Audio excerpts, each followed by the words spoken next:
Bismillahirrahmanirrahim. Assalamualaikum warahmatullahi wabarakatuh. Alhamdulillah, alhamdulillahi wa kafa, wassalatu wassalamu ala rasulihil mujtaba Sayyidina Muhammadin wa ala alihi wa ashabihi ahli siddiqi wa tuqa wal wafa wa kullu man ittaba hudahu ila yaumil qiyamah. Amma ba'du, qala Allah ta'ala fi kitabihil karim, a'udzu billahi minasyaitonir rajim, bismillahirrahmanirrahim. Ya ayyuhalladzina amanu taqullaha haqqa tuqatih wa la tamutunna illa wa antum muslimun. Wa qala aidan, qul in kuntum tuhibbunallaha fattabi'uni yuhibbukumullah wa yaghfir lakum dzunubakum. Bapak-bapak, ibu-ibu, sidang jamaah salat subuh Masjid Ar-Rahman yang dirahmati oleh Allah Subhanahu wa taala. Alhamdulillah, segala puji bagi Allah Subhanahu wa taala yang telah memilih kita semuanya untuk hadir di Masjid Allah Subhanahu wa taala, menunjukkan dan membuktikan keimanan kita kepadanya. Kita juga dipilih oleh Allah Subhanahu wa taala hadir di dalam majelis ilmu. Semoga kehadiran kita di masjid ini dan duduknya kita di dalam majelis ilmu menjadi sebab Allah Subhanahu wa taala meninggikan derajat kita, memudahkan jalan-jalan kita ke surga, menurunkan rasa tenang ke dalam hati kita, memberikan rasa kasih sayang di dalam hati kita untuk sesama, dan pada akhirnya Allah Subhanahu wa taala ridha menerima amal ibadah kita semuanya. Amin amin ya rabbal alamin. Bapak-bapak, ibu-ibu yang dirahmati oleh Allah Subhanahu wa taala, kita melanjutkan kajian kita, kajian sirah sahabah, kajian kisah perjalanan para sahabat Nabi sallallahu alaihi wa alihi wasallam yang Nabi memberikan gelar kepada mereka sebagai generasi terbaik. Kita sudah sampai pada sahabat yang ketiga, yaitu sahabat Utsman bin Affan. Pada pertemuan sebelumnya kita sudah menyampaikan tentang nasab, tentang ciri fisik, tentang kemuliaan Utsman bin Affan. Lalu kita juga memberikan prinsip-prinsip atau kaidah memahami fitnah-fitnah atau riwayat-riwayat yang dhaif, bahkan riwayat-riwayat yang tidak sahih ketika berbicara tentang para sahabat. Kita sudah menyampaikan bahwa para sahabat itu oleh Nabi sallallahu alaihi wasallam digelari sebagai generasi yang adil, generasi yang ketika ada perintah Allah Subhanahu wa taala mereka berupaya untuk melaksanakannya sekuat tenaga, semampu mungkin, dan ketika ada larangan-larangan dari Allah Subhanahu wa taala mereka berupaya untuk meninggalkan atau menjauhinya. Mereka ini adalah generasi-generasi yang adil, sehingga tidak pantas kemudian berita-berita yang sifatnya adalah fitnah dan riwayatnya dhaif, bahkan tidak sahih, untuk kemudian kita juga menyetujui fitnah tersebut. Lebih baik kemudian kita diam terhadap berita-berita yang tidak benar itu. Kemudian jika berita itu sahih datang kepada kita, maka sikap kita adalah i'tibar, mengambil ibrah, mengambil pelajaran dari apa yang mereka lakukan untuk kemudian kita perbaiki pada masa kita semuanya. Hadirin sidang jamaah salat subuh yang dirahmati oleh Allah Subhanahu wa taala, mari kita masuk pada kesempatan kali ini membahas Utsman bin Affan dari sisi dua. Yang pertama, fitnah-fitnah yang dialamatkan kepada beliau. Kemudian nanti terakhir kita bahas tentang wafatnya, syahidnya, meninggalnya Utsman bin Affan, dan nanti paling terakhir kita akan mencuplik awal mula atau sedikit permulaan daripada sahabat mulia Ali bin Abi Thalib radhiyallahu anhu. Hadirin rahmatillah Allah Subhanahu wa taala, berkaitan dengan fitnah yang diberikan, yang dialamatkan kepada Utsman bin Affan, dapat kita bagi menjadi 3 bagian. Bagian yang pertama adalah fitnah yang sebagian besar di antara kita jarang mendengar, karena memang fitnah itu riwayatnya tidak jelas. Yang paling tinggi dhaif, bahkan ada yang mengatakan bahwa tidak ada riwayat sama sekali, ini hanya cerita dari mulut ke mulut. Yang kedua, ada kisah yang juga riwayatnya sangat lemah, tetapi ceritanya masyhur. Ceritanya masyhur sampai ke telinga kita. Jadi yang pertama ceritanya asing, gharib. Yang kedua ceritanya masyhur. Yang ketiga adalah riwayat-riwayat yang sahih, tapi itu banyak yang kemudian kita perlu mengambil pelajaran, mengambil ibrah dari peristiwa tersebut. Mari kita masuk ke dalam bagian yang pertama, bahwa ada fitnah kepada Utsman bin Affan yang itu jarang kita dengar. Apa itu? Bahwa Utsman bin Affan memukul 2 sahabat Nabi. Sahabat yang pertama adalah Ammar bin Yasir, dan sahabat yang kedua adalah Abdullah bin Mas'ud. Ini mungkin jarang kita dengar, bahwa seorang khalifah memukul seorang sahabat. Bahkan pukulan Utsman bin Affan kepada Abdullah bin Mas'ud itu diceritakan, ya, diceritakan yang menyebabkan Abdullah bin Mas'ud meninggal. Saking kerasnya, karena katanya tulang rusuknya sampai patah, lalu kemudian menyebabkan Abdullah bin Mas'ud meninggal dunia. Mari kita melihat ceritanya, lalu kemudian bantahannya seperti apa. Berkaitan dengan sahabat Ammar bin Yasir, mengapa Utsman bin Affan memukul? Suatu saat Utsman bin Affan di hadapan para sahabat, diantaranya adalah Ammar bin Yasir, itu bercerita bagaimana Nabi Shallallahu Alaihi Wasallam membanggakan garis nasabnya. Kita ketahui bahwa orang Arab ini adalah suku, adalah bangsa yang sangat menjaga tentang nasab. Ya, hari-hari ini media sosial masih hangat kayaknya membicarakan tentang nasab Ba'alawi. Mudah-mudahan kita tidak ikut-ikutan untuk kemudian memberikan fitnah. Tadi kaidah, kalau ada yang berkaitan dengan Nabi dan para sahabatnya, lebih bagus kita diam. Kalaupun benar, kita mengambil pelajaran saja. Kata Utsman, Nabi Shallallahu Alaihi Wasallam itu sangat-sangat membanggakan keturunannya. Kata Utsman, pemimpin itu yang bagus kalau berasal dari Quraisy. Ya, kalau berasal dari Quraisy. Dan Quraisy pun tidak sembarang Quraisy. Hanya Quraisy yang berada di bawah Hashim, Bani Hashim. Bahkan bukan hanya berada di bawah Bani Hashim, tetapi berada di bawah Bani Muttalib. Utsman kemudian mengatakan, kalau Nabi Shallallahu Alaihi Wasallam membanggakan keturunannya, karena Nabi SAW dari Bani Muttalib, atasnya Bani Hashim, atasnya Quraisy. Kata Utsman, maka aku membanggakan keturunanku.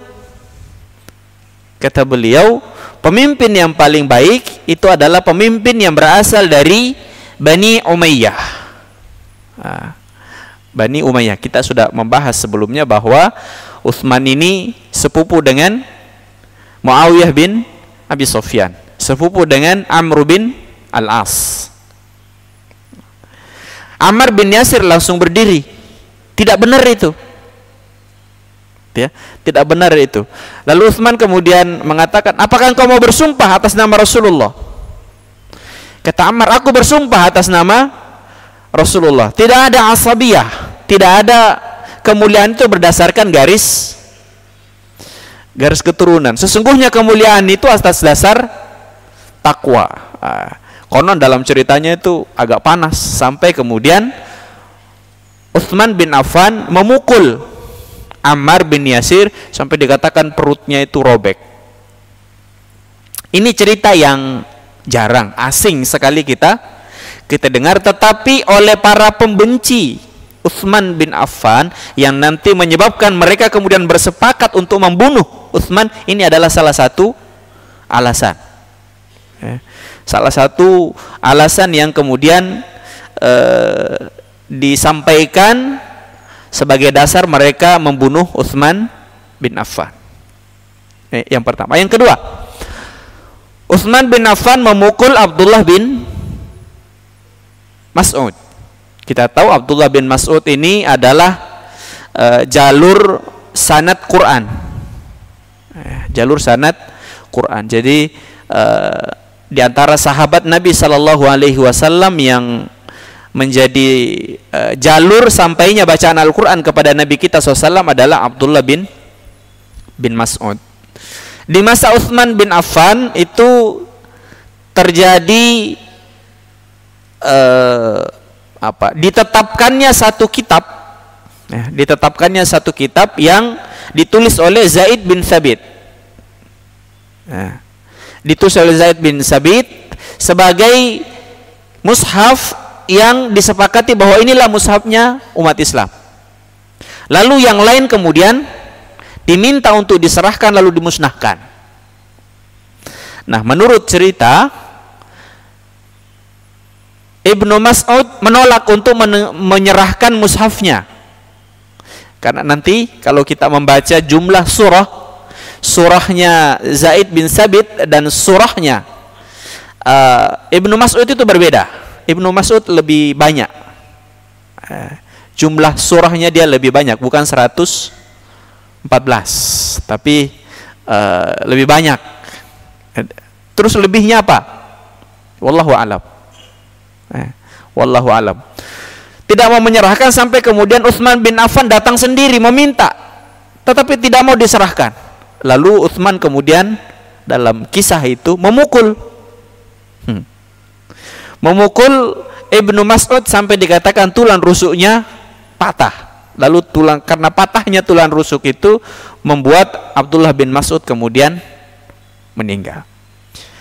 Nah, para ahli sirah mengatakan bahwa ini adalah kisah yang dibuat-buat. Kisah yang dibuat-buat, dan mereka kemudian mengatakan kalaupun ini benar, sebenarnya banyak kisah yang menjelaskan kepada kita bahwa biasa di kalangan para sahabat itu terjadi adu fisik, terjadi gesekan, itu biasa saja. Tidak kemudian menjadi alasan untuk kemudian Utsman bin Affan sebagai seorang khalifah pada waktu itu kemudian dibunuh.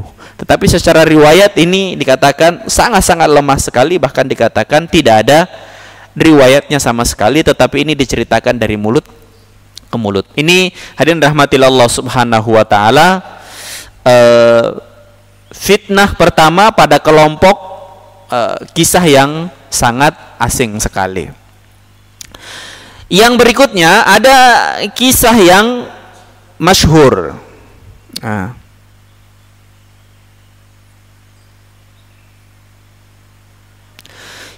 Kisah masyhur yang pertama bahwa Utsman bin Affan mengusir sahabat Abu Dzar Al-Ghifari.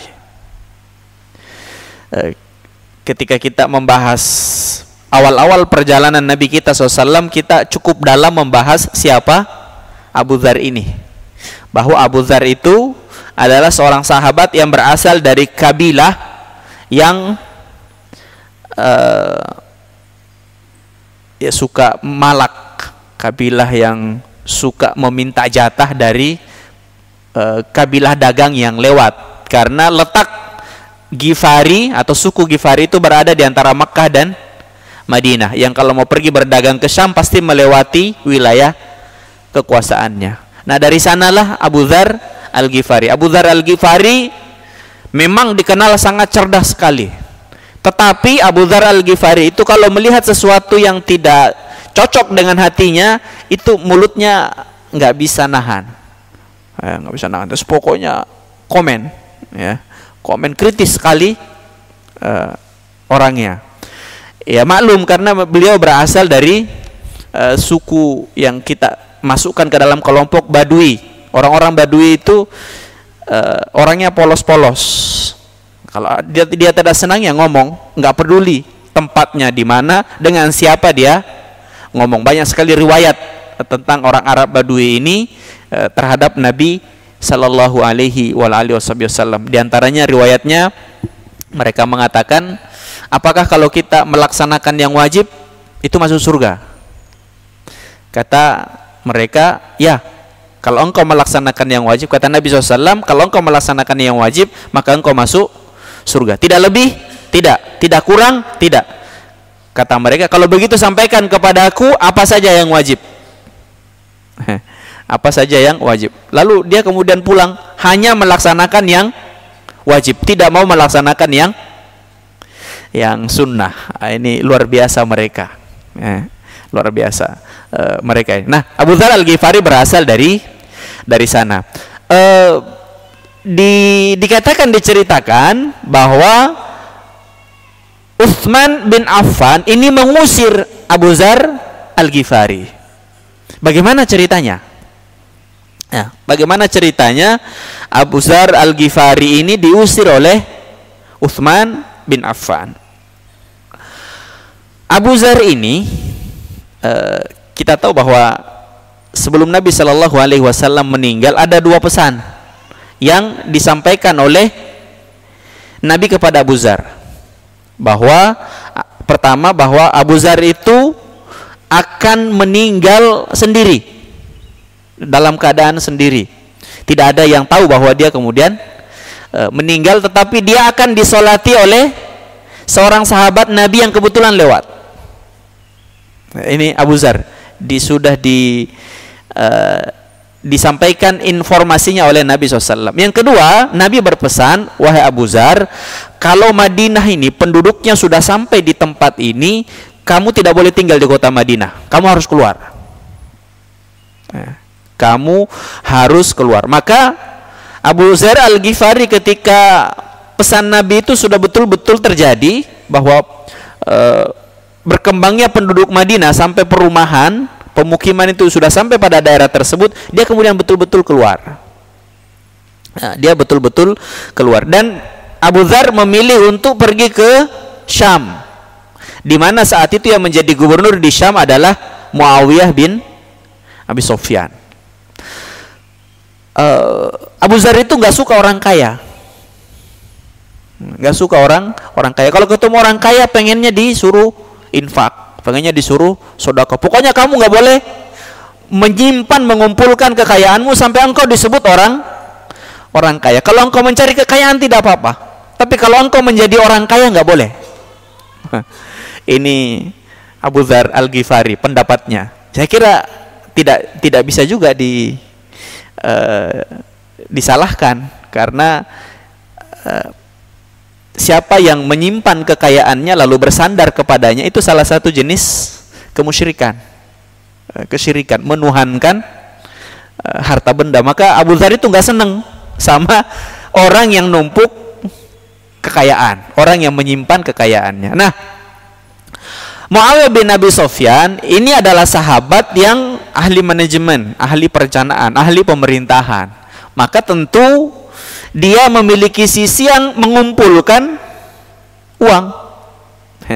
Mengumpulkan uang. Maka Abu Dzar Al-Ghifari kemudian membacakan Quran surah At-Taubah ayat 34. Walladzina yaknizuna adh-dhahaba wal fiddata wa la yunfiqunaha fi sabilillah fabashshirhum bi'adzabin alim.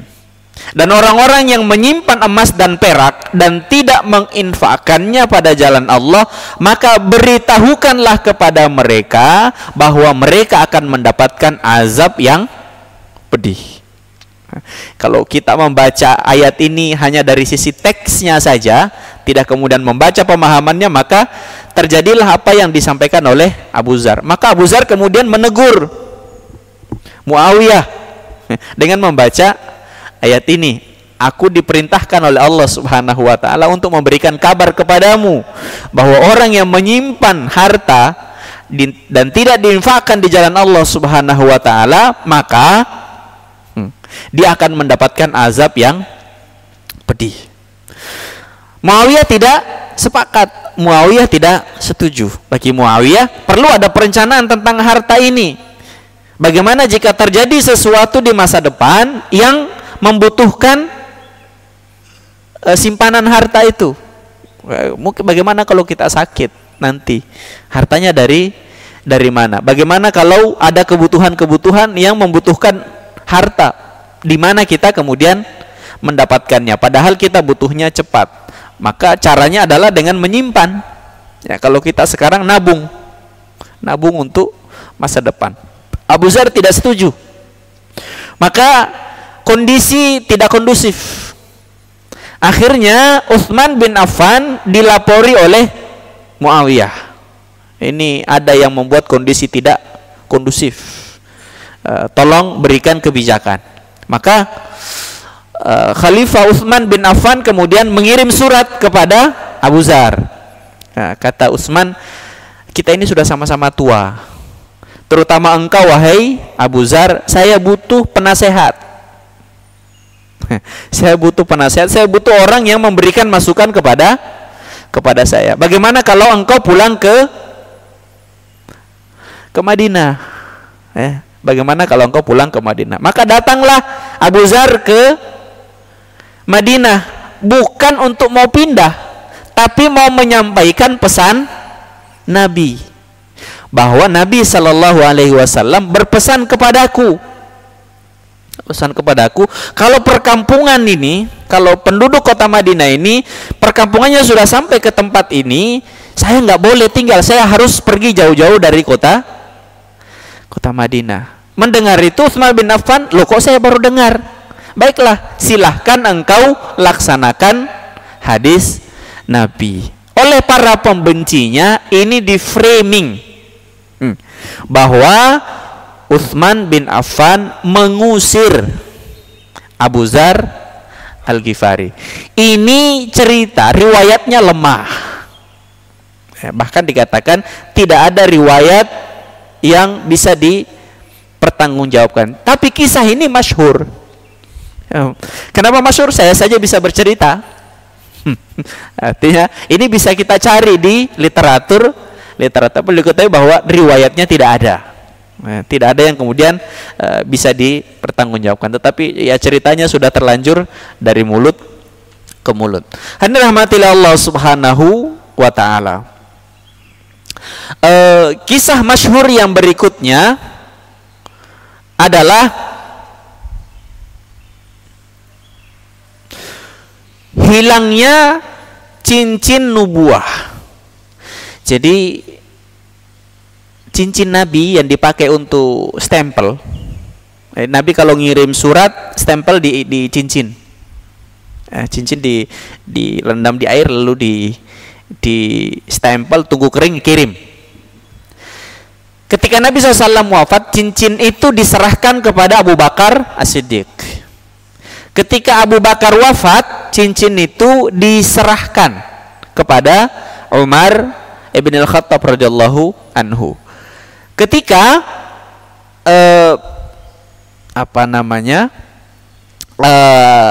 Umar syahid, maka cincin itu diserahkan kepada Utsman bin Affan.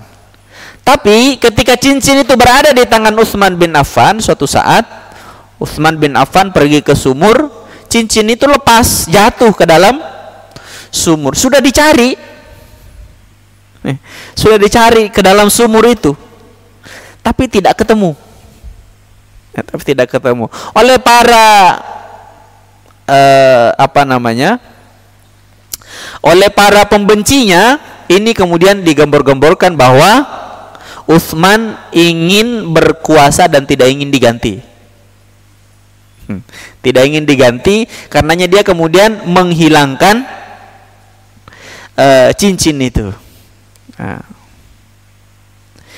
Yang berikutnya adalah kisah tentang Utsman bin Affan. Ini fitnah-fitnah semuanya, fitnah kepada Utsman bin Affan. Yang berikutnya adalah kisah bahwa Utsman tidak mau mengqisas seorang sahabat Nabi yang bernama Ubaidillah bin Umar bin Al-Khattab. Jadi Umar punya anak yang bernama Ubaidillah. Suatu saat Ubaidillah ini membunuh. Lalu ada yang melapor kepada Utsman agar Utsman menegakkan qisas, agar Ubaidillah juga dibunuh. Agar Ubaidillah juga dibunuh. Tapi Utsman bin Affan tidak mau memberikan hukuman mati kepada Ubaidillah bin Umar. Ini kemudian menjadi fitnah bahwa Utsman tidak mau menegakkan hukum Allah, tidak mau menegakkan hukum Rasulullah Muhammad sallallahu alaihi wasallam. Padahal sebenarnya ceritanya bagaimana? Kok hanya Utsman tidak mau menegakkan hukum qisas kepada Ubaidillah bin Umar? Nah, kisahnya adalah, kita kembali ke dibunuhnya Umar bin Al-Khattab oleh Abdurrahman bin Muljam. Ketika Umar dibunuh, sebelum dibunuh Ubaidillah ini sempat melihat orang yang membunuh Umar dan orang yang dibunuh oleh Ubaidillah serta satu orang lagi itu sedang duduk, kelihatannya seperti rapat. Nah, kelihatannya seperti rapat. Oleh Ubaidillah disinyalir bahwa mereka bertiga ini berkumpul untuk kemudian merencanakan pembunuhan terhadap Umar bin Al-Khattab, ayah daripada Ubaidillah. Maka ketika Umar bin Al-Khattab dibunuh, lalu semua sudah selesai proses pengurusan jenazahnya, Ubaidillah kemudian mencari orang yang rapat bersama yang membunuh Umar, karena yang membunuh Umar juga bunuh diri, bunuh diri, sehingga masih ada dua. Ubaidillah berhasil menemukan orang yang rapat dengan yang membunuh Umar ini, lalu kemudian dibunuh. Lalu kemudian dibunuh. Itu ceritanya. Sehingga memang secara hukum, secara hukum ini tidak bisa kemudian diqisas. Itu yang menyebabkan Utsman bin Affan tidak menjatuhkan hukuman mati atau qisas kepada Ubaidillah bin Umar. Hadirin dirahmati oleh Allah Subhanahu wa taala. Ini riwayat-riwayat yang lemah tapi masyhur yang kita ceritakan tadi.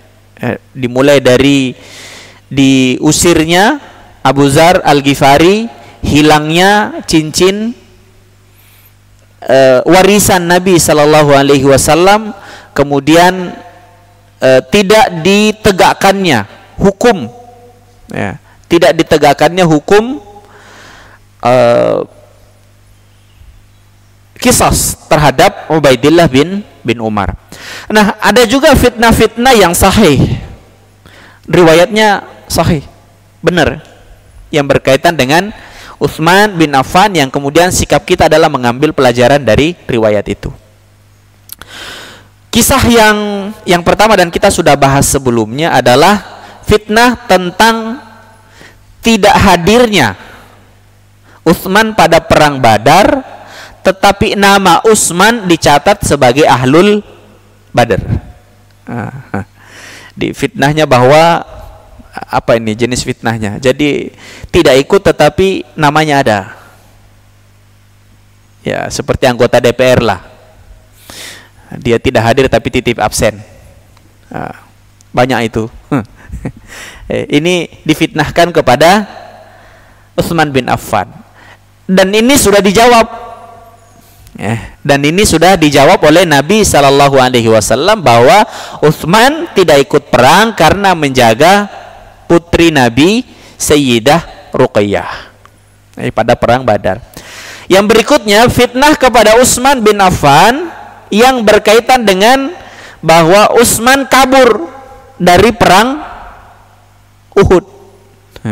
Ini juga sudah dijawab, bahkan firman Allah Subhanahu wa ta'ala, yaumal taqal jam'ani innamastazallahumush syaitan wa laqad afallahu anhum, bahwa betul dia lari, tetapi larinya itu karena digelincirkan oleh syaitan dan Allah sudah memaafkan apa yang dilakukan oleh Utsman bin Affan.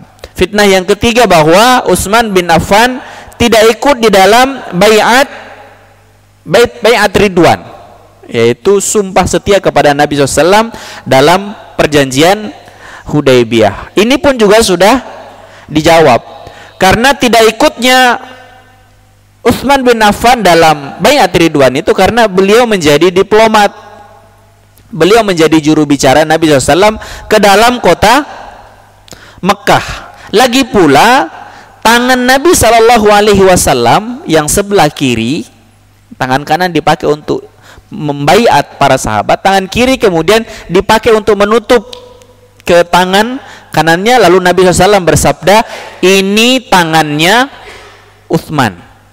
Nah, ini tangannya Utsman, berarti Utsman ikut berbaiat di dalam peristiwa baiat Ridwan. Nah, ada juga fitnah yang sahih yang berkaitan bahwa Utsman mengambil tanah, yang tanah itu diperuntukkan sebagai area untuk memelihara onta-onta sedekah atau onta-onta ghanimah perang. Jadi para sahabat itu kan luar biasa kalau sedekah ke Baitul Mal atau ke negara. Di onta, onta yang diserahkan, sehingga pemerintah membutuhkan tempat untuk menyimpan onta-onta itu. Nah, sehingga ada tanah-tanah yang dikhususkan bahwa ini adalah tanah untuk menyimpan onta-onta sedekah atau ghanimah perang itu. Nah, suatu saat ada lokasi yang nganggur, lama nggak dipakai. Mungkin karena onta sedekah tidak sebanyak sebelumnya. Kalau sebelumnya banyak sehingga daerah ini dipakai. Pada masa Utsman ada lokasi yang tidak dipakai. Lalu Utsman kemudian memakai tanah itu. Memakai tanah itu. Ini kemudian menjadi fitnah bahwa Utsman menyalahgunakan kekuasaannya. Menyalahgunakan kekuasaannya dengan memakai fasilitas pemerintah. Ini disebut apa ini? Gratifikasi atau apa? Memakai fasilitas pemerintah untuk kepentingan pribadi. Untuk kepentingan pribadi. Orang-orang datang kemudian protes kepada Utsman bin Affan. Maka Utsman kemudian mengatakan, kenapa hanya protes kepada saya? Bukankah ini juga terjadi pada masa Abu Bakar? Bukankah ini juga terjadi pada masa Umar? Kita sudah menceritakan tentang kisah Abu Bakar As-Siddiq itu selain mengurusi umat, dia juga jualan. Sampai ditegur sama Umar, kalau engkau jualan, bagaimana mau ngurusi umat dengan maksimal? Lah terus bagaimana dengan makan keluarga saya? Keluarga saya, kata Umar, nanti diurus oleh negara. Nah, nanti diurus oleh negara. Maka mulai dikenal dengan gaji untuk khalifah atau pengurus negara. Awalnya tidak mau digaji. Ya, untuk makan ya dia cari sendiri. Mengurus umat ini pengabdian. Ya, awalnya tidak mau. Itu sudah dilakukan oleh Abu Bakar. Umar pun juga demikian. Umar ini oleh Ali dikatakan, kamu dapat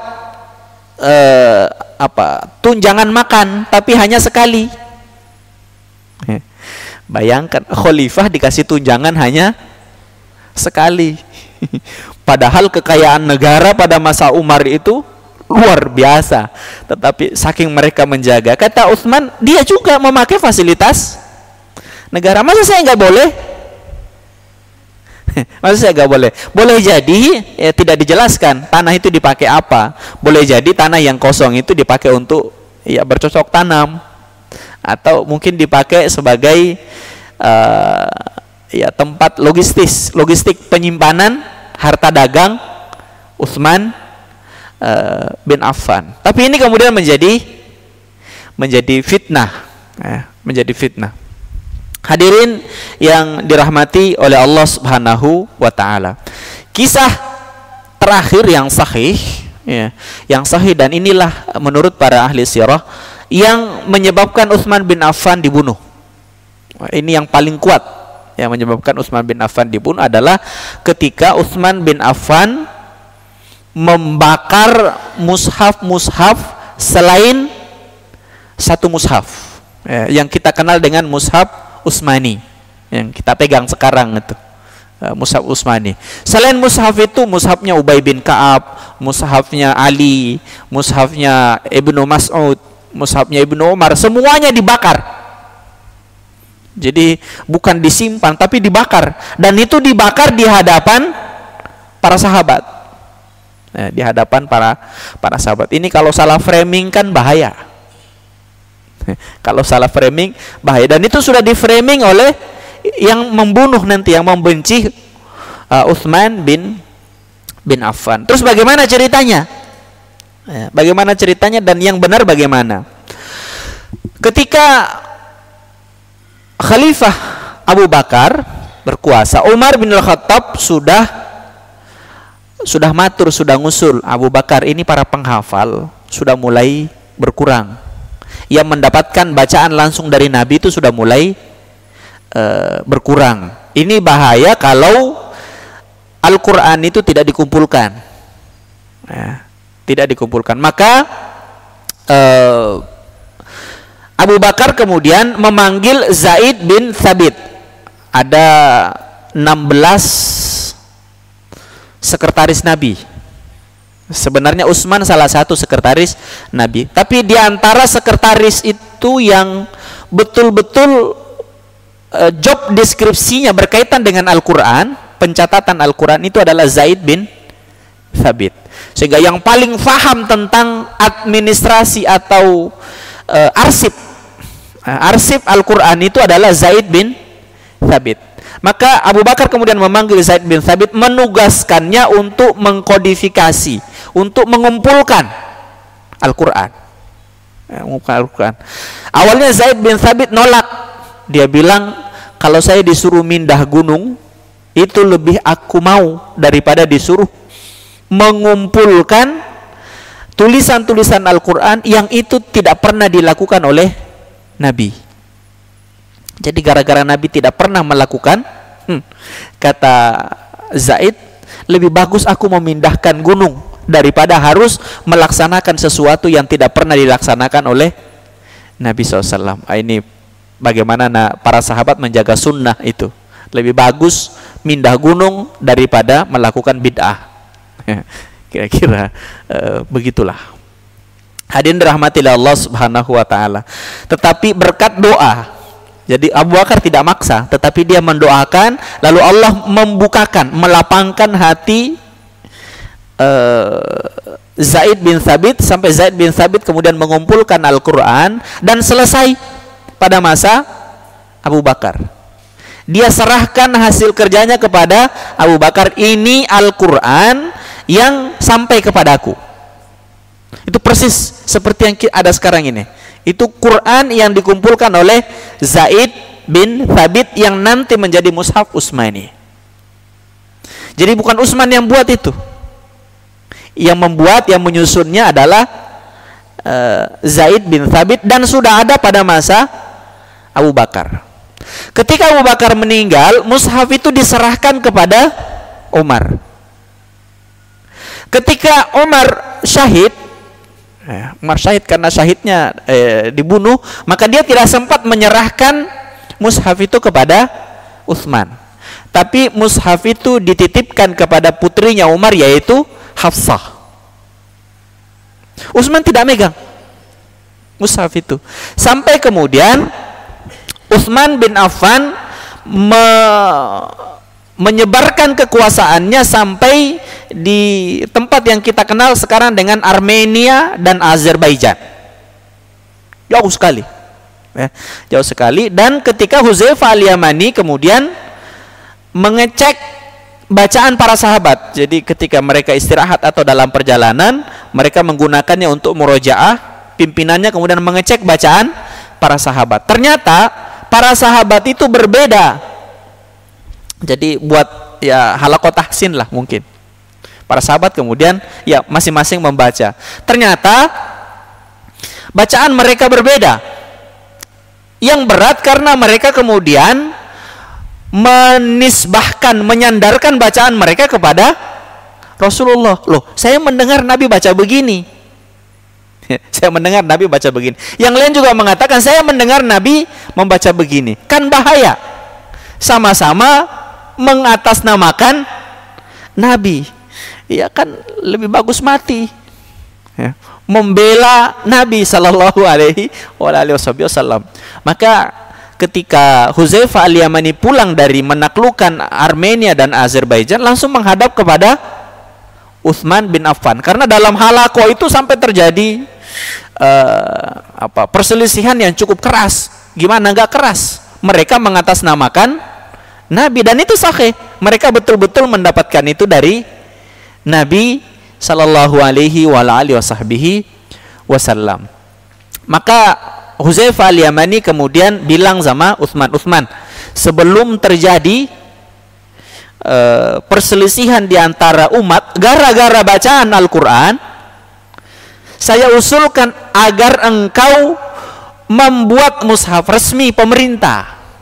Kira-kira sekarang Quran terbitan Kementerian Agama, kira-kira begitulah.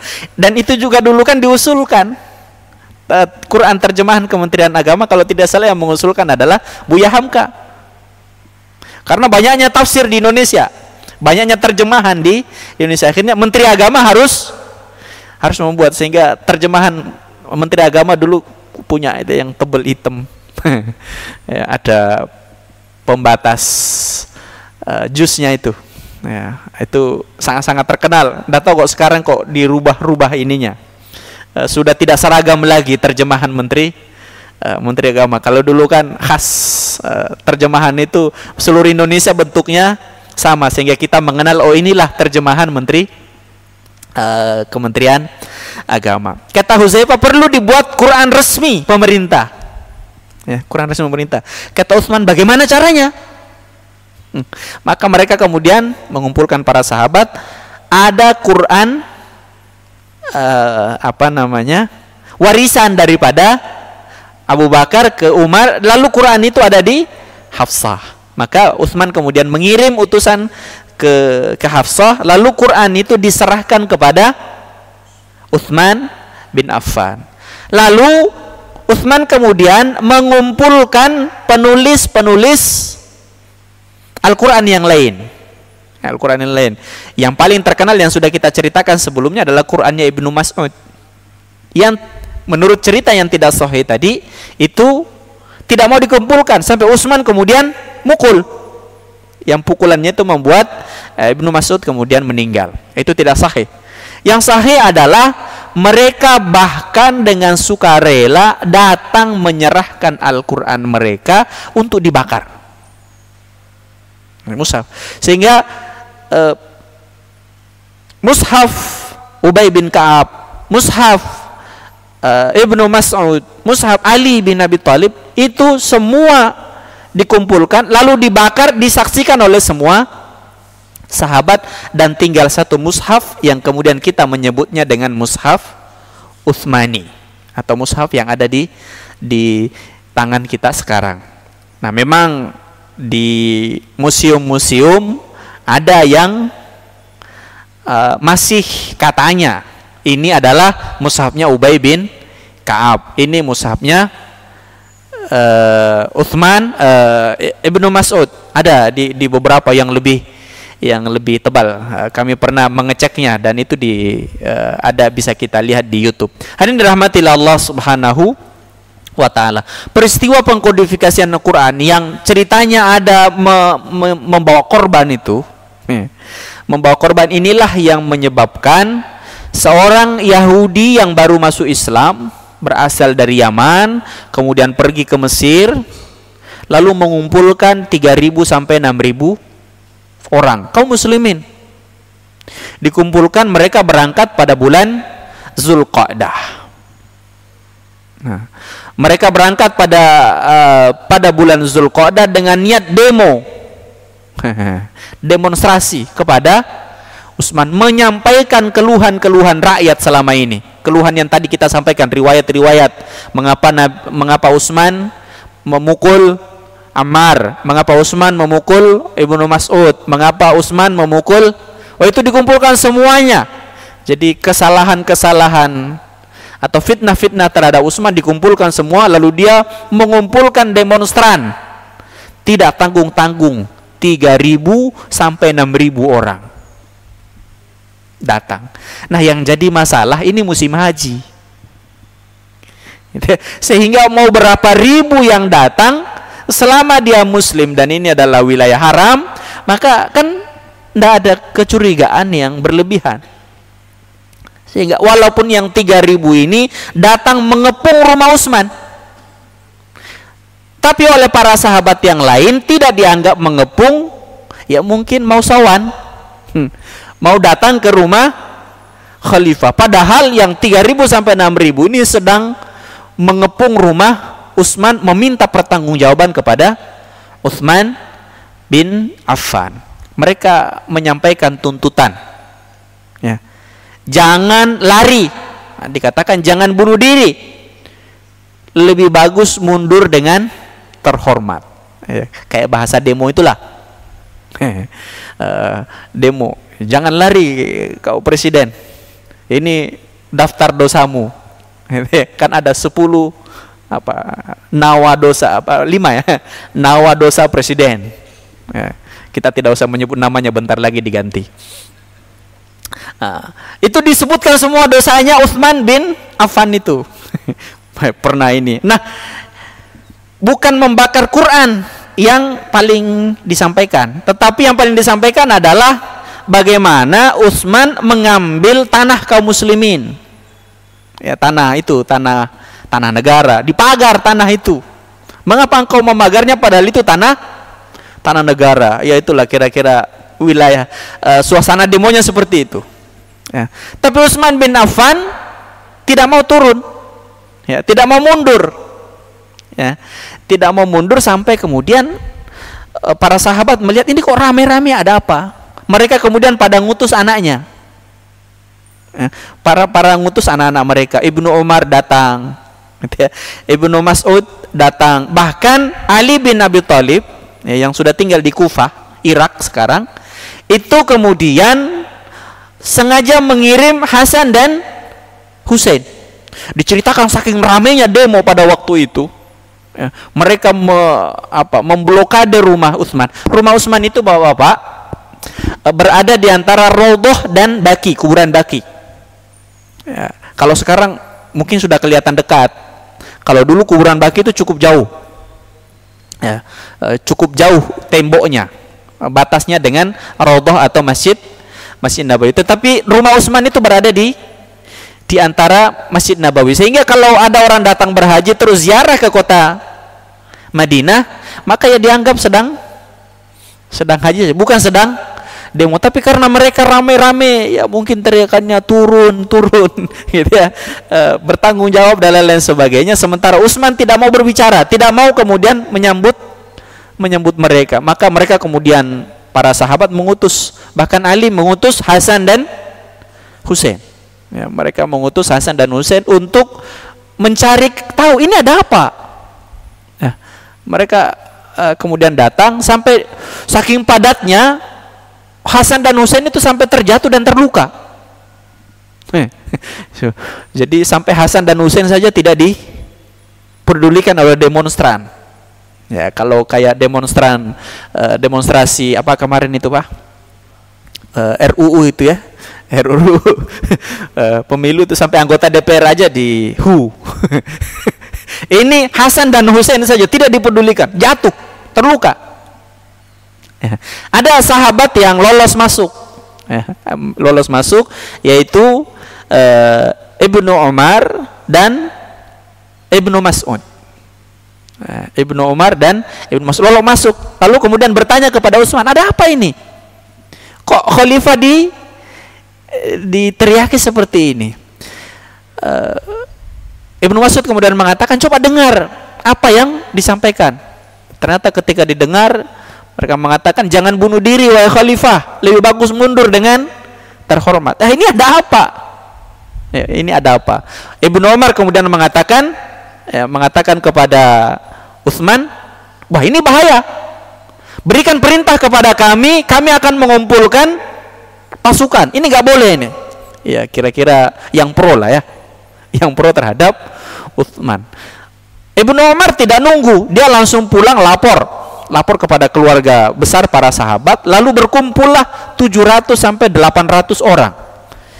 Mereka mengatakan, kami siap melindungi dan siap mati demi Utsman bin Affan. Tapi Utsman bilang begini, apakah kalian taat kepadaku? Apakah kalian menganggap aku ini adalah khalifah? Ya, khalifahnya Nabi Sallallahu Alaihi Wasallam. Mereka tentu mengatakan, iya, kalau begitu bubar. Jangan ada yang mencampuri urusanku dengan mereka ini. Maka